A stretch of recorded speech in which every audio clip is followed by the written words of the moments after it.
It's been a while since we've done some gameplay tips here on the channel in MLB The Show 21.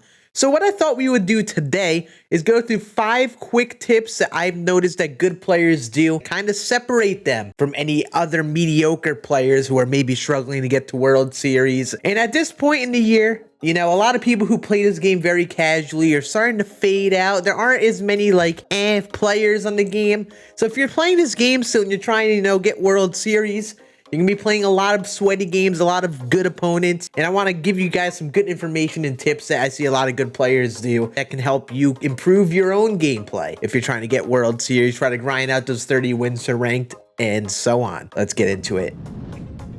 So I'm going to be covering a little bit of everything here. I got some hitting things, I got some pitching things, there's some general gameplay tips. These are things that have kind of become more automatic to me as I've been playing the game a lot over the years here, and they've just become second nature to me. And if you are someone who has played a bit or has played more MLB The Show this year, trying to play at a more competitive level, they become more natural and second nature to you. And it may not seem like they mean much, but sometimes you need a reminder. You need someone to tell you to do something for you to really realize that, hey, I need to focus on this part of my gameplay. So these are 5 quick tips and things that good players do that separate them from the rest. So the first tip I'm gonna mention involves hitting. I'm gonna go into custom practice just to showcase this point. It's all in the hitting approach. I have my hitting tips video on the channel and other things I have done to kind of suggest strategies and things for you to do at the plate. One thing that I talk about in there, but also I see good players do a lot, is they minimize the zone. They reduce the zone when they're hitting early in the count. What does that even mean? Let me show you right now. So say I'm hitting against Jacob deGrom. I'm just going to use batting practice and Hall of Fame to showcase this point. Say this is an 0-0 count, you know? Say this is just the first pitch of the at-bat. No pitches have been thrown, and you don't know what your opponent is going to throw you, or maybe you are just unsure on how to approach an at-bat. When you are early in the count, or if you are ahead in the count, in like a 2-0, 1-0, 3-0, 3-1 count, you want to try to reduce your strike zone to a specific part of the zone, wait for a specific pitch in that part of the zone, and be ready to hit that one pitch. So for example, with Aaron Judge here, I feel like I hit the down and away, or the away part of the zone pretty well. I feel like if I get a fastball middle away, I feel like I'm going to hit that ball very hard to right field. So what I'm going to do, since I'm kind of expecting my opponent to pitch me there, I'm going to look for a pitch in this part of the zone. And while I'm ahead in the count, I'm going to try to wait for a pitch that is in that part of the zone. And even if a pitch is thrown at me that is, say, a strike and not at that part of the zone, that's fine. We're going to take it because we have strikes to give. But I am gonna wait for that pitch right at this part of the zone. So my zone is reduced to right here. This is all I'm looking for. This is where I'm looking for a pitch. See, I got that pitch, I missed it. But you see, I'm reducing my zone. And the reason that this is a good tip to follow, because depending on the type of hitter you're using or the type of hitter you are, telling yourself that, hey, if I get this pitch in this part of the zone, I'm swinging, instead of just haphazardly swinging at everything just for the sake of it. You mentally tell yourself that, hey, I'm looking for a pitch here and I will only swing at a pitch if it's in this part in the zone. That's a good strategy to follow, because when you do eventually get that pitch, you will likely hit it hard because you are waiting for that specific pitch. And what you're doing is you are waiting for a good pitch for you to hit instead of swinging at everything. See, I could have swung at that slider there. I wasn't mentally ready for it. And if I swung at that, I could have likely just hit a ground out. It would have been a tough pitch to really hit. You know, wasn't expected. And part of my hitting approach is to sit dead red fastball. And since I got a floating slider, since I was ahead in the count, I feel like I wasn't ready for that. So I took it for a strike. And there's nothing wrong with taking a strike here and there, especially if you are not ready for that pitch. Now that it's a 2-strike count, now I got to be ready to fight off anything near the corner of the zone. I got to fight off anything that is close. And I gotta kind of swing at everything now. Take a part of the zone that you say you hit well, or you are expecting your opponent to throw at. Wait for that pitch. Tell yourself you're only gonna swing at that pitch as long as you have like a strike or two to give. And it's a good way to, you know, get a good hitting approach built up. It's a good way to adjust to your opponent and how they pitch you. And it really is something that a lot of good players do. So let's talk about something a little different from just hitting. Let's talk about defensive shift. Yeah, not many people talk about shifts enough, I feel like. like, but I'm going to mention it to you in case for some reason you have never paid attention to it. You go into your gameplay settings here. As you see, we have under the fielding, you have defensive shift. This is automatically set to auto, and the game will automatically shift your fielders depending on the type of hitter that is up. And in many scenarios, this is helpful, but people don't pay attention to it enough. You could adjust the shift yourself, choose where the defenders go, and then play off of that. Or if you do have the shift set to auto, you should keep track of where your players are being shifted and then pitch in that way, shape, or form. So let me give you an example. I'm going to go into an exhibition here. If you face a player that your team is automatically shifting against, you want to pitch that player at the plate to hopefully hit into that shift. So what I mean by this, say we got Brandon Lau up at the plate here, but say that my defense is all shifted to the right here. Say my defense is shifted to the right because Brandon Lau has an extreme pull hitter tendency as shown here. Why would you ever consider pitching him away? Even though he is a pull hitter, he is going to have the ability to hit the ball to left field. If I'm going to try to be smart about this, I'm going to stick to the inside part of the plate especially, try to get him to hit directly to my fielders so I could get that advantage of the shift. If you pitch away, say you throw that fastball middle away to him, he's likely not going to hit the shift. He's going to hit away from the shift, hit it down the line, and get an extra base because of it. And so many people in ranked seasons don't pay attention to the shift. They don't focus on it at all, and it usually ends up hurting them. Speaking of the shift, if you are playing someone who is bunting, I don't see enough people do this. You want to put in the bunt defense. So you could go to the little quick menu, you hit down on the D-pad, and you could pull up bunt defense or bring the corners in, bring the second baseman and shortstop to normal spot. But if you hit triangle and go into that defensive menu again, the best way to counter the bunt is also moving the second baseman in. So you go to the second base defensive position setting in this menu, set it to in. And now the second baseman will be moved in as well, which will allow you to field those bunts to second base a lot easier.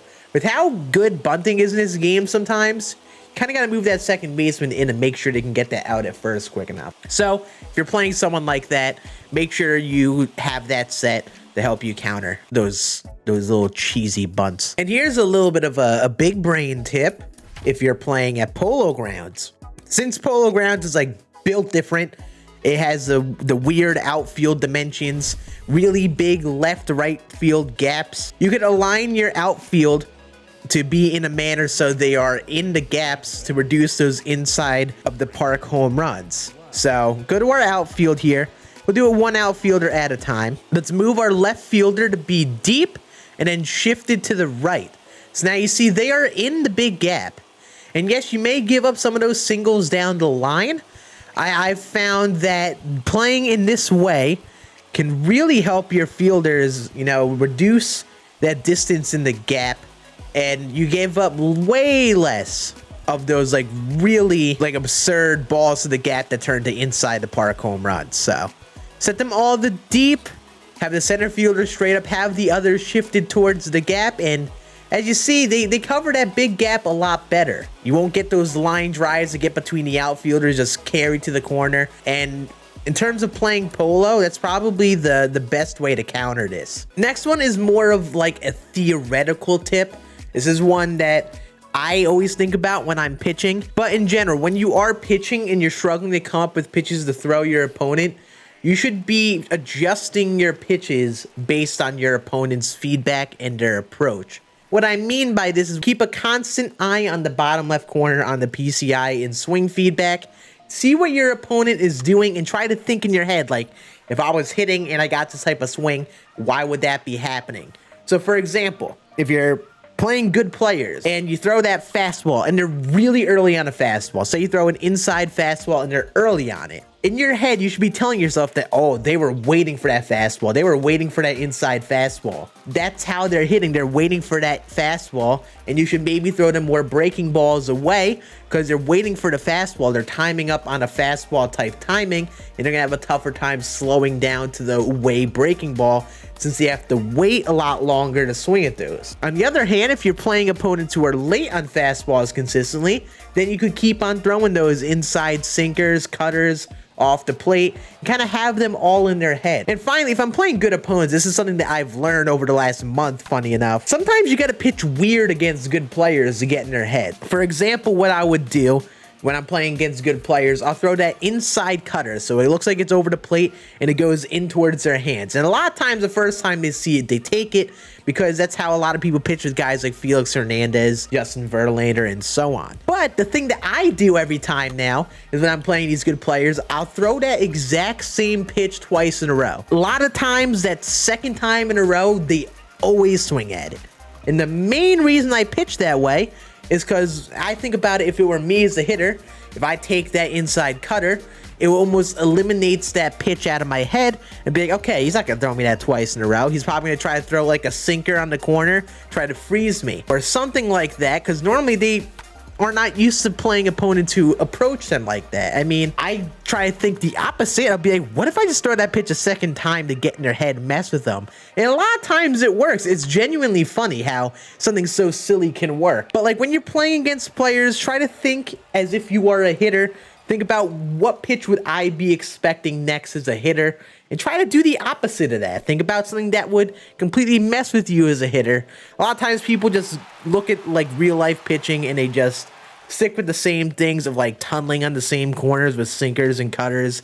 You got to be a little quirky and creative to pitch well against good hitters. This next tip is a kind of a basic one. This one may sound easier said than done, but you got to be smart on the base paths. When you are playing against good players, every runner, all of that matters. Yes, you know, you don't want to steal every single time. When you're playing against good players, they're going to read into your base running, your stealing, and all of the things that you do on the base paths. So just a couple basic rules to keep an eye out on. Do not make the first or third out at third base. This is kind of like a general baseball rule in case you don't get that. But the reason this is a thing, because you never want to try to get out at third base, extending that extra base to start the inning or to end the inning. If you have 2 outs and you don't have many outs to give, you don't want to send that runner from second to third on like a double going for a triple, for example, just because if you have no outs, you have outs to give to get that runner in. You know, you don't need one hit to hit them in. You know, a couple sac flies, grounders to the infield. There are so many ways to score a runner from second with nobody out that getting out at third for the extra base is just not worth it. And same with 2 outs. If your inning is entirely reliant on that runner scoring, you don't want to send them an extra base, hitting them too far, and you get out at third base. So sometimes you got to tell yourself to hold the runner back, play it safe, and be confident you could hit them in, unless you know you're playing those games where you feel like you can't hit anything and you got to do what you can to score a runner. But you got to be smart in the base paths. Don't run around like an idiot, because it's gonna hurt you when you're trying to win tough competitive games. And just even in terms of being smart with base running, you should try to be annoying when you have speedy runners. Like, you don't have to steal bases and all that to be annoying to your opponent. Take leadoffs, get in your opponent's head, have them think you're gonna steal, take the occasional base, do as much as you can to be annoying on the base paths, because then it's another distraction for the pitcher, especially in close games. And you never know what can happen if they just hang a pitch, get one pitch that's easy for you to hit at the plate. Be a pest on the base paths, but be smart. And finally, this is kind of a big one, but you got to play at a stadium that fits your gameplay style. And you may be wondering, oh, Scan, it's just a stadium, it doesn't really matter, right? You should try other stadiums. Find a style of stadium that fits your gameplay. Try to look at your stats and such as a player. You should have a good idea in what you excel in and what you struggle in. Are you a good pitcher and not as good of a hitter? Are you just a really good hitter who can't pitch? Think about this stuff and choose a stadium that fits that need. For example, a lot of people play at Chip Stadium just because it's a stadium that a lot of good players play at. But the reason the good players play there is because a lot of times they're good hitters, and Chip with its high elevation, not crazy wall dimensions, allows for a lot of weird fluky home runs, along with those good swings turning into home runs. They choose that stadium because they're hitters like that. But if you're someone who isn't a good hitter, if you're someone who doesn't score many runs, you probably don't want to play there because it's going to allow so many fluky things to happen. It's very difficult to pitch. Stadiums that I like to play at, I know I'm a good hitter, but I also like to be able to pitch. I can't stand Ship-It Stadium. Just being straight up with it. I don't like playing there at all. Maybe a little bit on Legend difficulty, but that's it. I like to play at Date Palm Field, which is one of my personal favorites. It is a spring training park. I used to like Capitol Field as well, but it would need to be in the daytime because the ball felt like it kind of died at the night. Just try some other stadiums other than, say, Ship-It, and find something that plays the best for you. Keep in mind as well, if you play custom stadiums, you want to check the elevation. Some stadiums have just some egregious elevation. My stadiums I play at usually have no more than like 2,000 elevation. The stadium that you're going to be seeing in the gameplay in the background here, Coliseum, it has like 800 elevation. So it's a pretty well-rounded stadium, I feel like, to be able to hit and pitch well in. And choose the right parks that fit those needs, because if you play at a park that doesn't fit your needs, you're going to likely struggle, especially to get World Series, because you're playing against good players, a lot of times good hitters, and you got to try to keep up with them. And if you can't hit that well, it's going to be very difficult to keep up with those good hitters. But yeah, that is going to be it. Hopefully these tips can help you take your gameplay to the next level. But if you do want some more tips, I have a whole bunch of other hitting tips, pitching tips, and all that I posted way earlier on in the year. So make sure you check that out. Hit that sub button. Make sure you like this video if you learned something new. If you have any other concerns and such of that you struggle in an MLB The Show, definitely leave a comment. If there are any like large scale issues that I think you guys could use some tips on, I would love to make more videos down the road based off that, because I haven't done the tips in a little while here, so I thought it'd be very valuable to get back at it again. You guys have a great rest of your day. Hope you enjoy this video, and we will be back at it again later this week with more videos. Deuces.